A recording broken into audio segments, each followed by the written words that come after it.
जय श्री कृष्णा। राधे राधे। भक्तजनों, आज आप श्रवण करेंगे चैत्र शुक्ल पक्ष की कामदा एकादशी की पावन शुभ व्रत कथा।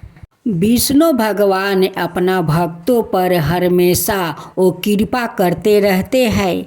तब भक्तजनों श्रद्धा भाव से उनकी कथा सुने और ध्यान करें कि विष्णु भगवान कभी आप लोग पर नाराज ना हो।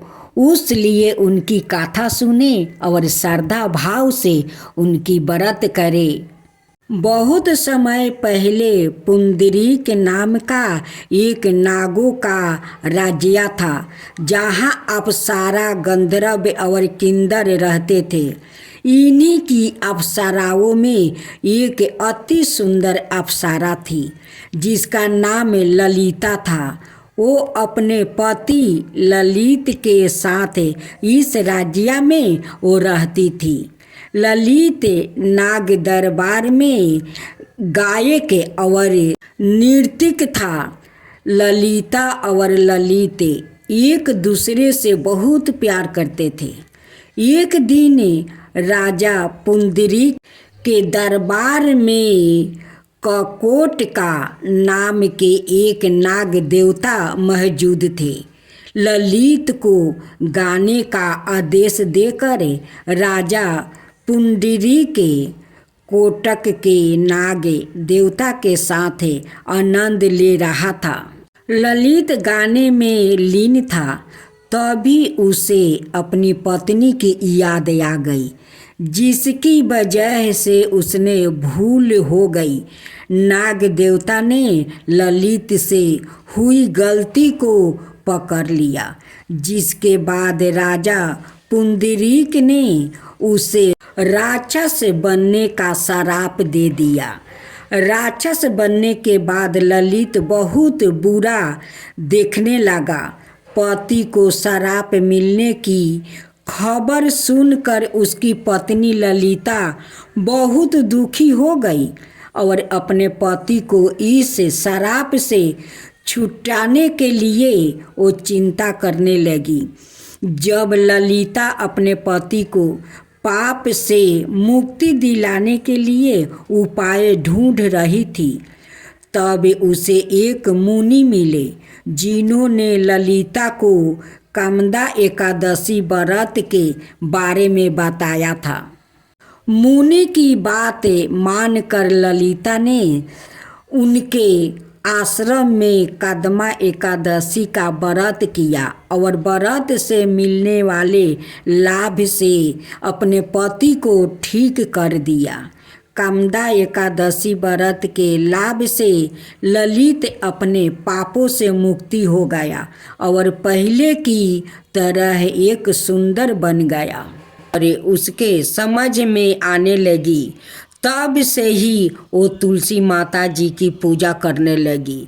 उसके प्रतिदिन का नियम था कि तुलसी माता जी का पूजन करने के बाद ही वो भोजन करती थी। जब वो कन्या शादी के लायक हुई, तब उसके माता पिता ने उसकी शादी करवा दिया।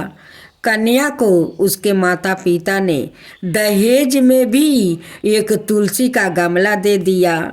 ससुराल में वो प्रतिदिन सवेरे उठती है, पूजा पाठ करती है, फिर उसके बाद ही भोजन करने बैठती है। उसकी 2 जेठानी थी, वो दोनों उसका मजाक उड़ाती थी कि बड़ी आई नियम धर्म वाली बनती है। उन्हें दोनों को उससे बहुत ईर्ष्या होती थी, इसलिए वो दोनों तुलसी जी का गमला कहीं उठाकर छिपा देती। वो कन्या बड़ी मुश्किल से गमला ढूंढ कर लाती है, अच्छे से पूजा करती है और फिर भोजन करती है। वो गमला खोज कर लाती है तो एक दिन तो उसकी जेठानिया ने क्या कर दिया कि गमला ही दूर फेंक दिया। कन्या ने खूब ढूंढा पर उसे गमला कहीं नहीं मिला। वो बहुत ही परेशान हो गई थी। उस दिन तो उसने खाना भी नहीं खाई। उसका नियम जो था, उस कन्या की सच्ची भक्ति देखकर तुलसी माता उससे बहुत प्रसन्न हो गई और उसके कमरे में तुलसी माता का गमला प्रकट हो गया। अगले दिन सुबह जब वो उठी तो क्या देखती है कि उसके खाट के चारों कोने पर तुलसी माता का गमला आ गया है। यह देखकर वो तो बहुत प्रसन्न हो गई कि अब मेरी तुलसी माता को कोई चुरा नहीं सकेगा। पूजा करने के लिए भी कहीं और जाना नहीं पड़ेगा और कोई मेरी तुलसी माता को फेंक भी नहीं सकेगा। वो तो जल्दी से उठ कर स्नान करती है और तुलसी माता की पूजा कर लेती है। जब वो खाना खाने बैठती तो उसकी जेठानियाँ मजाक करने लगी कि लो, देवरानी का नियम धर्म पूरा हो गया। उससे पूछती है कि तुलसी जी की पूजा कर ली क्या? देवरानी धीरे से बोलती है, हाँ कर लिया। जेठानिया बोलती है, कहाँ से कर लिया? पूजा का गमला तो फेंक दिया था। देवरानी कहती है कि देख लो, मेरे कमरे में खाट पर तुलसी जी लग रही है। जेठानिया बहुत शर्मिंदा हुई और बोली कि देवरानी, तेरी भक्ति सच्ची है रे, हमने तुझे बहुत परेशान कर रखा है, हमें माफ़ कर दे देवरानी, हमें माफ़ कर दे।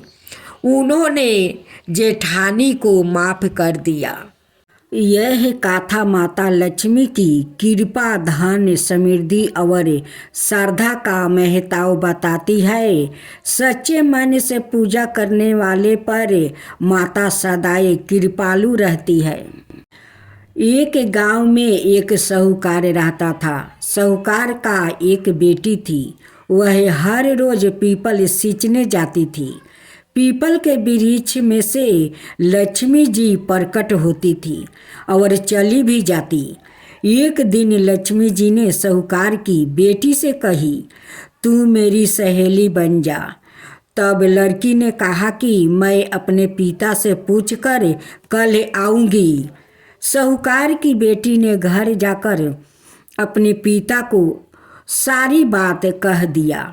तब उसके पिताजी बोले, वो तो माता लक्ष्मी जी है, अपने को और क्या चाहिए, तू लक्ष्मी जी की सहेली बन जा। दूसरे दिन वह लड़की फिर गई। तब लक्ष्मी जी पीपल के पेड़ से वो निकल कर आई और कही, सहेली बन जा। तो लड़की ने कहा, बन जाऊंगी, और दोनों सहेली बन गई। लक्ष्मी जी ने उसको खाने का न्योता दिया। घर आकर लड़की ने माँ बाप को कहा कि मेरी सहेली ने मुझे खाने का न्योता दिया है। तब बाप ने कहा कि सहेली के घर खाने जाओगी, पर घर को संभाल कर जाना। तब वह लक्ष्मी जी के यहाँ वो भोजन करने गई तो लक्ष्मी जी ने उसे साला 2 साला ओढ़ने के लिए दिया, रुपया दिया, सोने की चौकी, सोने की थाली में 36 प्रकार का भोजन करवा दिया। भोजन कर जब वो जाने लगी तो लक्ष्मी जी ने पल्लू पकड़ लिया और कहा कि मैं भी तेरे घर भोजन करने आऊँगी। तो उसने कहा, आ जाइए। अब घर जाकर चुपचाप वो बैठ गई। तब बाप ने पूछा कि बेटी, सहेली के यहाँ भोजन करने गई थी और तू उदास क्यों बैठी है? तो उसने कहा, पिताजी, मेरे को लक्ष्मी जी ने इतना दिया, अनेक प्रकार के भोजन करवाई, परंतु मैं कैसे भोजन कराऊंगी? अपने घर में तो कुछ भी नहीं है। तब उसके पिता ने कहा कि गोबर मिट्टी से चौका लगाकर घर की सफाई कर ले, 4 मुख वाला दिया जलाकर लक्ष्मी जी का नाम लेकर रसोई में बैठ जाना। लड़की सफाई करके लड्डू लेकर बैठ गई। उसी समय एक रानी नहा रही थी। उसका नौलाखा हार चील्हे उठा कर ले गई और उसके घर वह नौलाखा हार वो डाल गई और उसका लड्डू ले गई। बाद में वह हार को तोड़कर बाजार में वो बेच आई और सामान लेने लगी। तो सोनार ने पूछा कि क्या चाहिए? तब उसने कहा कि सोने की चौकी, सोने का थाल, साला दो साला दे दो, मोहर दे दो और समगरी दे दो। 36 प्रकार का भोजन हो जाए, इतना सामान दे दो। सारी चीज़ें लेकर बहुत तैयारी करी और रसोई बनाई। तब गणेश जी से कहा कि लक्ष्मी जी को बुलाओ। आगे आगे गणेश जी और पीछे पीछे लक्ष्मी आई।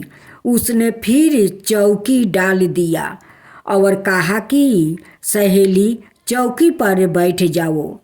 जब लक्ष्मी ने कहा सहेली चौकी पर तो राजा रानी के भी नहीं बैठती, किसी के भी नहीं बैठती, तो उसने कहा कि मेरे यहाँ तो बैठना पड़ेगा। फिर लक्ष्मी जी चौकी पर बैठ गई। तब उसने बहुत खातिर की। जैसे लक्ष्मी ने करी थी वैसे ही उसने करी। लक्ष्मी जी उस पर खुश हो गई। घर में खूब रुपया और लक्ष्मी हो गई। साहूकार की बेटी ने कहा मैं अभी आ रही हूँ, तुम यही बैठी रहना। और वह चली गई। लक्ष्मी जी गई नहीं और चौकी पर बैठी रही। उसको बहुत दौलत दी। हे लक्ष्मी जी, जैसे तुमने साहूकार की बेटी को दिया वैसे ही सबको देना। कहते सुनते हुंकार भरते अपने सारे परिवार को दियो। पीहर में देना, ससुराल में देना, बेटे पोते को देना। लक्ष्मी माता सबका कष्ट दूर करना, दरिद्रता दूर करना, सबकी मनोकामना पूर्ण करना। बोलो माँ लक्ष्मी की जय, धन्य लक्ष्मी की जय। जय श्री कृष्णा। राधे राधे। भक्त जनों, आज आप श्रवण करेंगे रामनवमी व्रत की गाथा। पौराणिक गाथा के अनुसार भगवान राम माँ सीता और लक्ष्मण वनवास के दौरान जंगल में घूम रहे थे। कुछ देर बाद थकन महसूस करने पर भगवान राम ने थोड़ा विश्राम करने का विचार किया। विश्राम स्थल की तलाश के दौरान उन्हें एक बुढ़िया की कुटिया दिखाई दी। इस कुटिया में जब राम, सीता और लक्ष्मण पहुँचे तो देखा कि वो सूत काट रही है। जैसे ही बुढ़िया ने देखा तो भक्ति भाव में लग गई और विश्राम करने को कहा। इससे साथ ही भगवान राम, सीता और लक्ष्मण को भोजन करने का आग्रह किया। इस पर भगवान राम ने बुढ़िया से कहा, माई मेरा हंस भूखा है, पहले इसके लिए 2 मोती दे दो ताकि इसके बाद मैं भी भोजन कर सकूं। बुढ़िया के लिए काफ़ी मुश्किल वक्त था क्योंकि उसके पास मोती नहीं थे। बुढ़िया दौड़ी दौड़ी राजा के पास गई और उनसे उधार में मोती मांग चुकी। राजा यह जानता था कि बुढ़िया 2 मोती वापस लौटाने में वो सक्षम नहीं है, तो पहले इनकार किया। कई बार अनुरोध करने के बाद राजा ने बुढ़िया पर तरस खाकर मोती दे दिया। बुढ़िया ने हंस को मोती खिला दिया, जिसके बाद भगवान राम ने भी भोजन ग्रहण किया। भगवान प्रसन्न होकर बुढ़िया के आंगन में एक मोतियों का पेड़ लगा दिया। एक बार पेड़ से मिले मोती को बुढ़िया समेट कर राजा के पास ले गई और हैरान राजा ने पता किया कि आखिर बुढ़िया के पास इतने मोती कहाँ से आया। राजा को मालूम हुआ कि बुढ़िया के आंगन में पेड़ है, जिसके बाद राजा ने वह पेड़ ही अपने आंगन में मंगवा लिया। लेकिन राजा के आंगन में आते ही पेड़ पर कांटे उगने लगा। एक दिन उस पेड़ का एक कांटा रानी के पैर में चुभ गई। राजा परेशान होकर दोबारा वो पेड़ बुढ़िया के आंगन में लगा दिया। प्रभु श्री राम की कृपा से पेड़ में फिर से मोती लगने लगे।